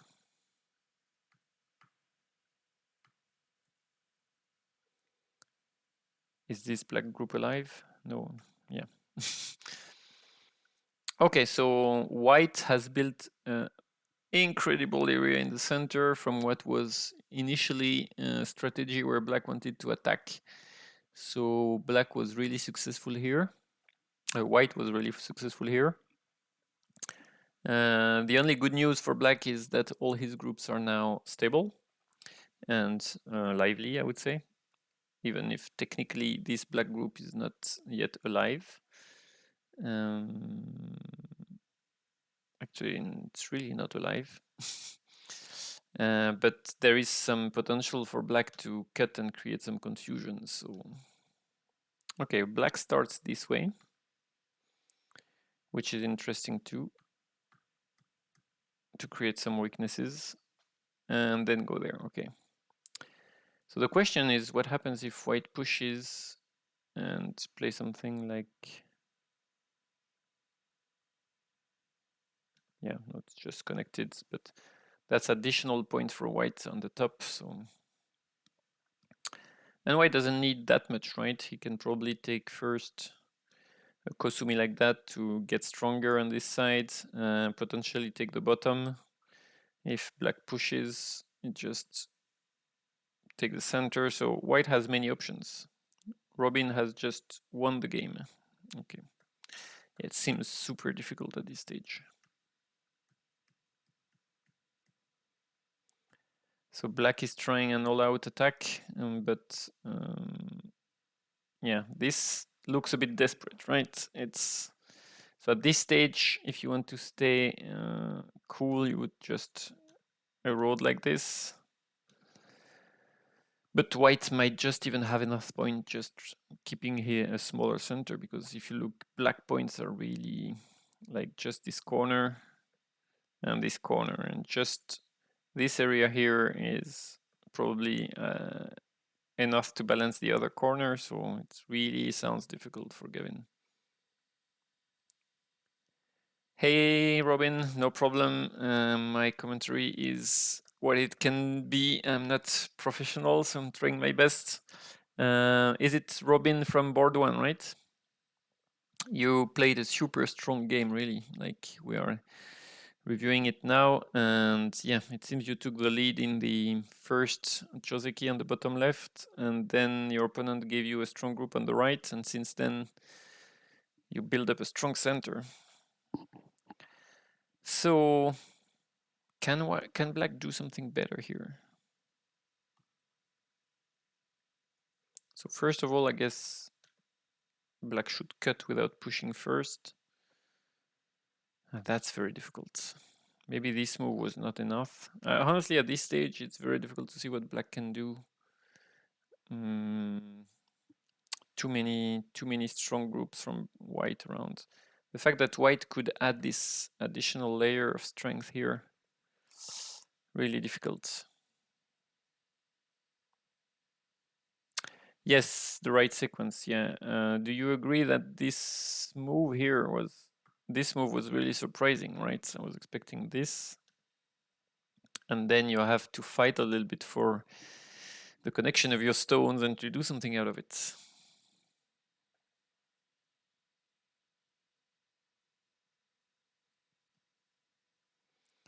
I'm just reviewing the end. So black tries an all-out sleeve in the center.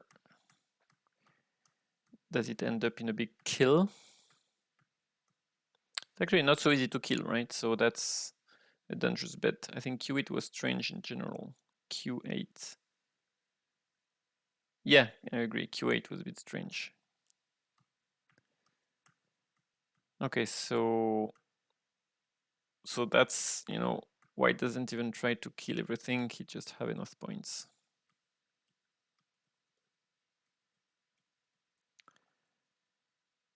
Okay, so I guess black resigned there. Yeah, white has so much points. So I cannot serve it with delay. Okay. Yeah, so in this game, we're saying there are two key moments right from the beginning. I would say the initial moment was this two-step here. So maybe, Robin, if you're here, is there another sequence here for black? Like, is c4 a bad move? What's the expected sequence here? Because you played g4, so I guess you had a plan there. Because once it's like that, it's not so easy to understand what's the correct sequence. Is it to... You have other options? It seems super tricky.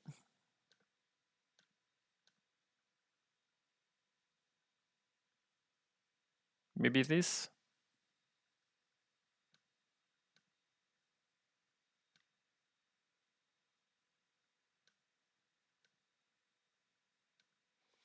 I don't know. I must say I would be also very surprised by this sequence. I don't know. Oh, sorry, I was missing your comments. I don't know Joseki, to be honest. I thought J4 worked well with my N4 stones. Yeah, I kind of agree. It's just I was wondering. I know this is a move for black, but in this sequence, after this, it's terrible because when you play this, you don't have the Sensen anymore, so it looks like a bad result. Maybe D3 was just not the correct move to start with. Maybe, yeah, but I think it's traditional move, so I guess. I mean, I guess you have to use it in some more brutal way. Like even this seems better than the game, right? At least you reduce. Sorry. Well, if you play like that, it sounds a bit strange. But if you play like that,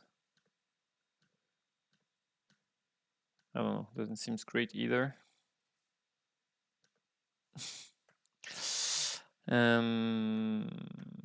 So yeah, maybe just a Sansan then, or maybe just nothing and keep the Sansan for later, exactly like the regular sequence. Sansan for black. Okay.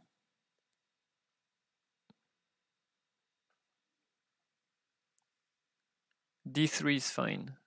Okay, so Sansan for black or D3 is fine. I guess both are possible, right? Or you can just maybe just go for the regular sequence.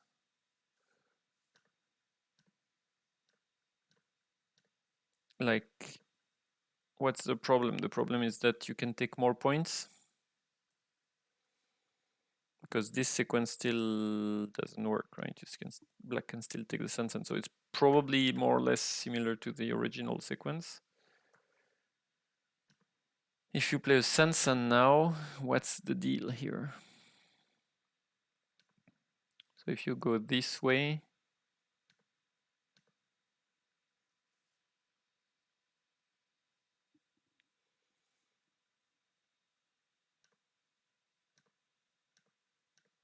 yeah, it doesn't seem great for white.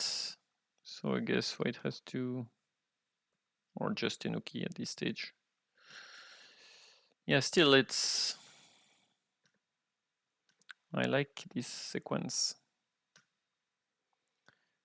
And yeah, well, I don't know.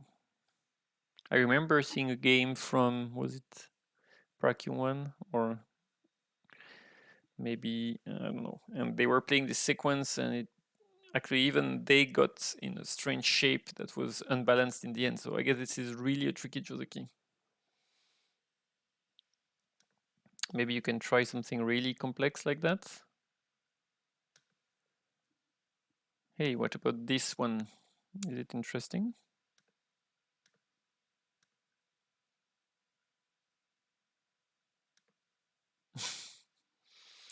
Sorry, trying some crazy sequence here. B3 should be at D2 maybe.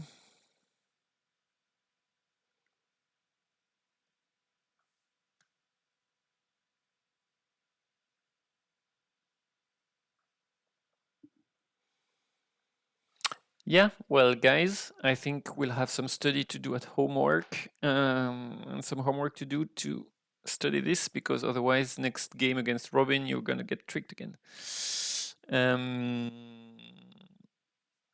So anyway, that was the first turning point of the game for sure. Black ended up with this move, which was horrible to play, but have no real choice. And then this move, which we say was a bit strange. Well, first, the traditional invasion point would be here.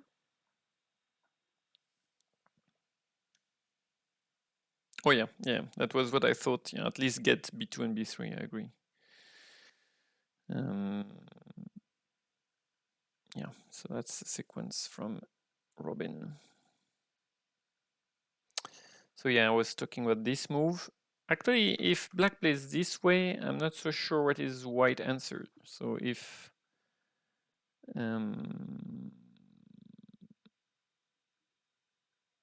What were you planning to play here, White Robin? If you were facing this move, what was your plan?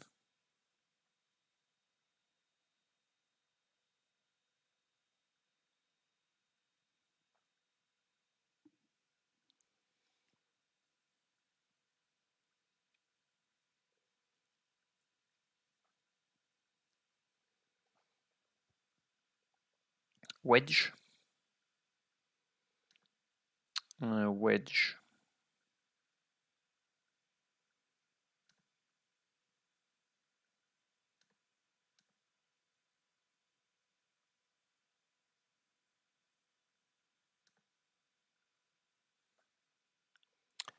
Uh, 1, 2, 3, 4. Okay, so let me play this variation live.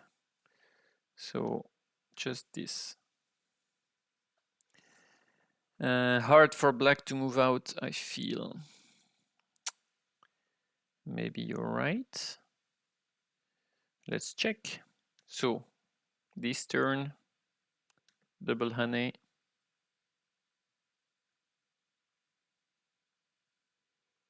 Well, you don't have many choice, right? You've got to Atari all the way.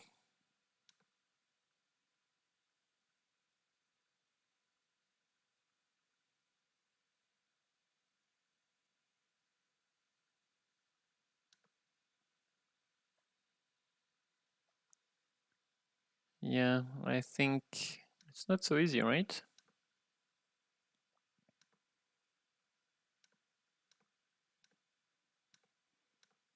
I mean, if black can capture all the stones, it starts to look good. It's not so easy.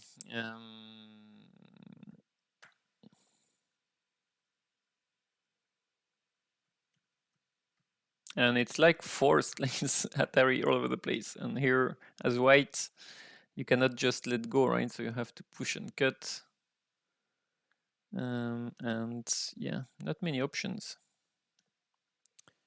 You have to play as forcefully as you can, but there are a lot of ladders involved. And now if black can get the stones out, it's a slaughter. So wedge before.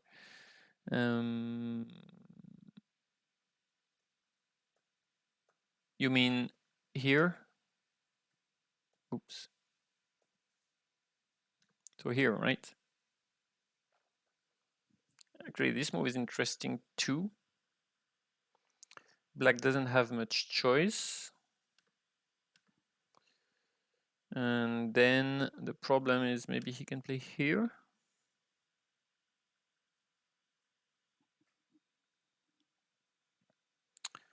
I mean, it's not a terrible result for white anyway, like even if he sacrifices a stone, even if there is a full sacrifice like that, it's not like it's an absolute big deal. But yeah, much better than the game, right? The game is really, that's, I think at this stage, yeah, it's, I'm not saying it's game over, but it's super painful game for black. Like you have to become super patient as black and not. I mean, this probably is a bit too, like you can feel black knows he's late and he's trying to get something out of the attack straight away, but it's only helping white strength. This move I really love from white, from Robin. It's like super patient, preventing a good shape from black, connecting all the white stones together. Just saying basically, okay, I'm ahead. I'm just going to build a point with my weak groups and win. And yeah, I think from there, black just struggle. Okay, so in the end, I think Island won 4-3. So that's the final score. So well done to everybody. What did we do last time? Who won last time?